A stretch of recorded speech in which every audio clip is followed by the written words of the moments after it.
Méditons avec le pasteur Ertis. Méditons avec le pasteur Ertis.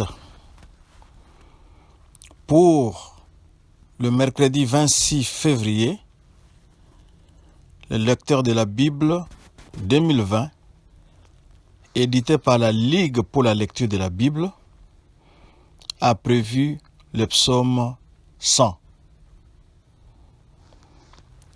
Le psaume 100 proclame le bonheur et les actions de grâce. C'est un psaume de louange. Prions. Seigneur, nous voulons nous inspirer par ces psaumes à savoir te louer, t'exalter et te glorifier. Merci de nous remplir du Saint-Esprit et nous guider pendant cette méditation. Au nom de Jésus-Christ. Amen. Shalom bien-aimés. Rappelons le verset de la semaine. Le verset de la semaine signifie un verset ou quelques versets à mémoriser en déant une semaine. Jean 11, 25, 26. Je suis la résurrection et la vie. Celui qui croit en moi vivra même s'il meurt. Et quiconque vit et croit en moi ne mourra jamais. Crois-tu cela? Jean 11, 25, 26. Nous commençons au premier verset. On nous indique clairement que c'est un psaume de louange. Nous devons nous mettre dans la peau de celui qui veut et de celui qui doit louer Dieu. Nous devons le louer pour ce qu'il fait pour nous. Nous devons le glorifier parce qu'il mérite d'être glorifié. Même le souffle de vie gratuit qu'il nous donne, qui semble habituel, il y a d'autres personnes en ce moment même qui ont perdu ce souffle de vie. Vous et moi qui respirons maintenant, nous pouvons ne serait-ce que commencer par le souffle de vie pour louer le Seigneur. Nous allons changer notre façon d'entrer dans la présence du Seigneur.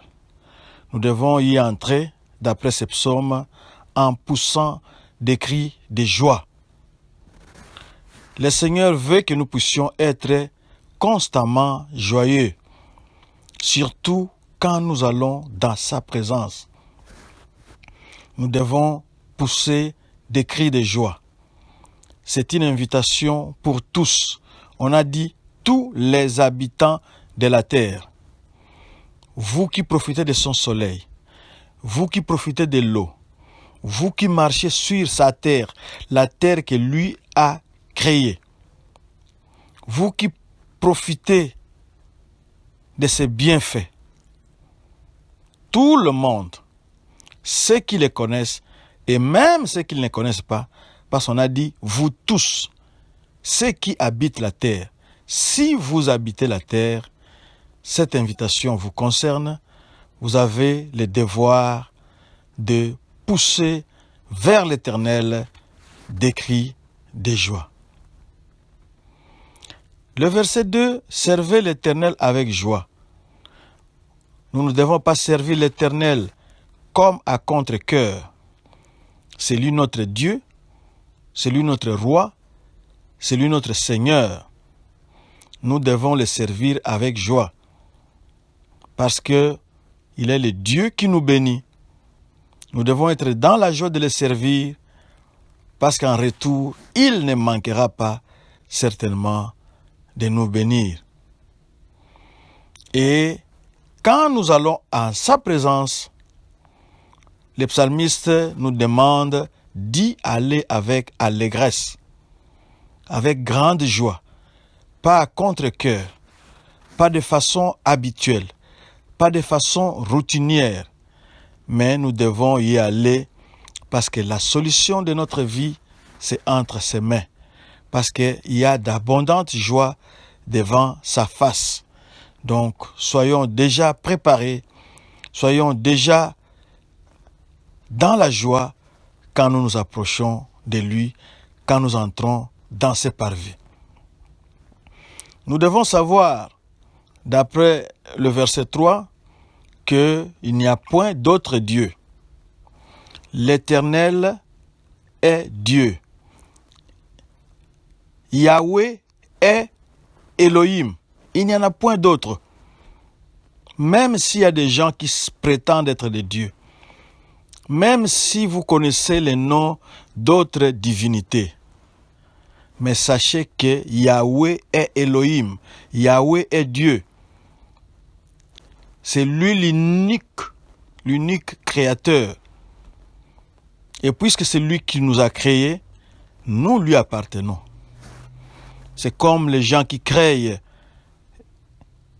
qui inventent des choses, qui inventent des gadgets. Ces choses créées leur appartiennent. Il a inventé une voiture. Il a fait une marque déposée. Cela lui appartient.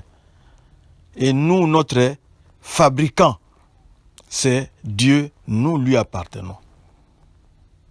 Nous sommes son peuple, comme il est dit clairement ici, et les troupeaux de son pâturage. Parce que lui, il est le bon berger. Nous sommes dans son pâturage, c'est lui qui nous nourrit, c'est lui qui prend soin de nous en tant que bon berger qu'il est. Au verset 4, entrez dans ses portes avec des louanges, dans ses parvis avec des cantiques. Ici, le psalmiste nous remet dans de meilleures conditions. Il nous indique la meilleure façon d'entrer dans la présence de Dieu.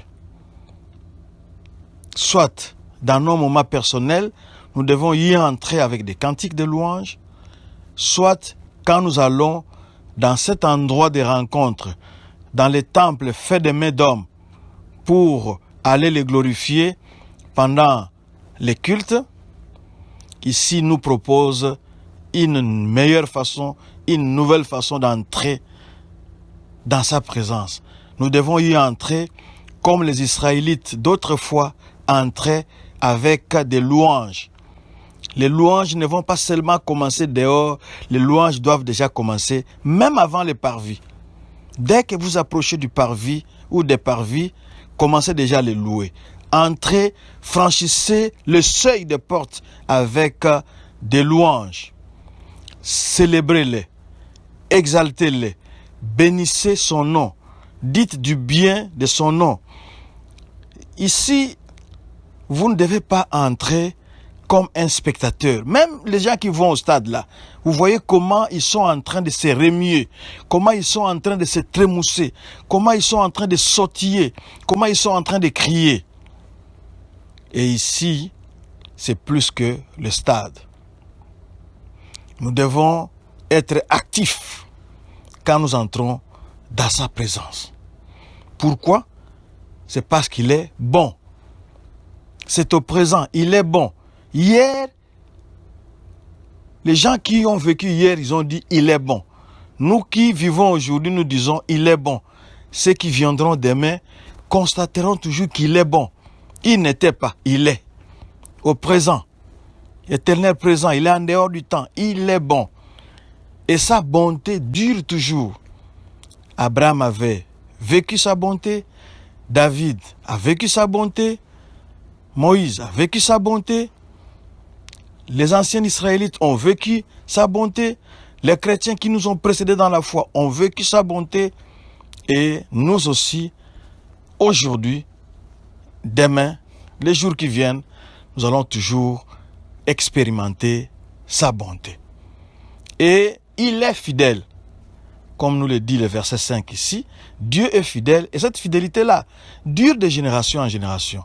Il avait été fidèle avec Abraham, il avait été fidèle avec Josué, il avait été fidèle avec David, il avait été fidèle avec Salomon.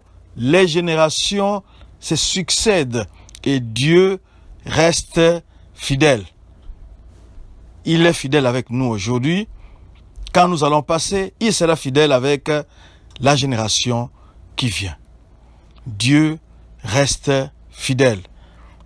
Nous pouvons même proposer comme verset du jour, c'est-à-dire un verset que nous pouvons mémoriser juste pour aujourd'hui. Nous pouvons prendre le verset 5 qui dit, Psaume chapitre 100, verset 5, « Car l'Éternel est bon, sa bonté dure toujours et sa fidélité de génération en génération. » Amen. Seigneur, merci. Merci d'avoir remis les pendules à l'heure. Désormais, nous entrerons dans tes parvis avec des cris de joie. Nous entrerons dans ta présence avec la louange parce que tu en es digne. Merci d'enflammer nos cœurs avec ta louange au moyen du Saint-Esprit. Par Jésus-Christ. Amen. Notre adresse, Facebook, Doxadeo Lushi. Retrouvez-nous sur Twitter et YouTube en tapant Doxadeo Lubumbashi. Notre adresse internet c'est www.églisedoxadeo.com. Shalom.